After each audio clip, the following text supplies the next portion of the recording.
آج کی اس ویڈیو میں ہم بات کریں گے ایک ایسے انسان کے بارے میں جسے کچھ ہسٹورینز تو دنیا کا پہلا سائنٹسٹ اور انجینئر سمجھتے ہیں۔ ذرا امیجن کریں، آج سے 4600 سال پہلے ایک ایسی دنیا جہاں نہ کوئی مشینز تھی، نہ کرین اور نہ ہی کوئی اور ماڈرن ٹیکنالوجی، لیکن اس سب کے باوجود ایک انسان نے اپنی ذہانت سے دنیا کا سب سے پہلا اور اپنے وقت کا سب سے بڑا سٹون سٹرکچر بنا دیا۔ اور حیرت کی بات یہ ہے کہ آج بھی وہ سٹون سٹرکچر اپنی جگہ پر کھڑا ہے۔ اس انسان کا نام تھا امہوتپ، جو 2600 BC یعنی حضرت عیسیٰ علیہ السلام کی پیدائش سے 2600 سال پہلے اپنے وقت کے فرعون یعنی مصری بادشاہ کا کلوز ایڈوائزر یعنی قریبی مشیر تھا۔ فرعون جوسر قدیم مصر کے تیسرے خاندان کا بادشاہ تھا۔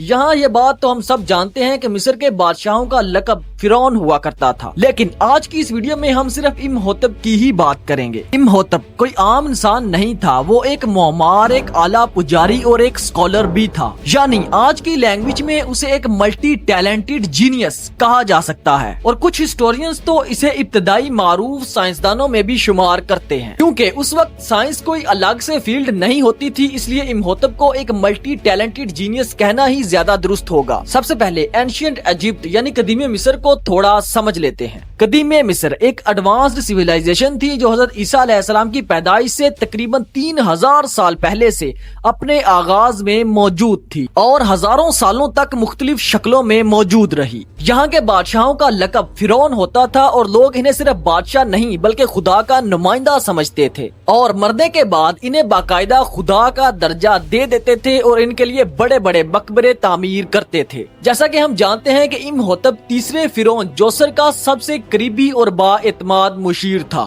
امہوتپ کا سب سے بڑا کارنامہ اسٹیپ پیرامڈ آف سکارا کی تعمیر تھا، جو مصر کے شہر میمفس کے قریب تعمیر کیا گیا تھا۔ اس سے پہلے مصر میں زیادہ تر قبریں مٹی کی اینٹوں سے بنائی جاتی تھی اور ان قبروں کو مستابہ کہا جاتا تھا۔ یہیں سے امہوتپ نے ایک بہت سادہ لیکن پاورفل آبزرویشن کی۔ اس نے سوچا کہ اگر ایک مستابہ کے اوپر دوسری مستابہ رکھی جائے تو ایک مضبوط اور بلند سٹرکچر بن سکتا ہے۔ اسی سوچ کی بنیاد پر اس نے مستابہ کو لیئرز کی شکل میں ایک دوسرے کے اوپر بنانا شروع کیا اور ایک پیرامڈ کی شکل بنتی چلی گئی۔ یہ اس وقت کا سب سے بڑا ریولوشنری آئیڈیا تھا۔ امہوتپ عمارتوں میں توازن اور برابری کا خاص خیال رکھتا تھا۔ اس نے یہ سیکھ لیا تھا کہ اگر وزن کو برابر طریقے سے پھیلایا جائے تو عمارت بہت مضبوط بن سکتی ہے۔ اسی سادہ سوچ اور منصوبہ بندی نے اسٹیپ پیرامڈ کا خیال پیدا کیا۔ حالانکہ اس دور میں آج کل کی طرح جدید ریاضی تو نہیں تھی، لوگ پیمائش کے لیے رسیوں کا استعمال کرتے تھے اور صرف بنیادی زاویوں کو ہی سمجھتے تھے، اور عمارتوں کو بناتے ہوئے توازن اور برابری کا خاص خیال رکھتے تھے۔ یہی سادہ اصول تھے جن کی مدد سے دنیا کا سب سے پہلا سٹون سٹرکچر بنایا گیا۔ اب سب سے انٹرسٹنگ سوال یہ ہے کہ اس دیو ہیکل پیرامڈ کی تعمیر آخر کیسے کی گئی؟ اس بارے میں ہسٹورینز کی رائے میں بہت اختلاف ہے، تاہم زیادہ ہسٹورینز کے مطابق پتھر دریا نیل کے ذریعے دور دراز سے لائے گئے۔ پتھروں کو کھینچنے کے لیے لکڑی کی سل اور رسیاں استعمال کی گئیں۔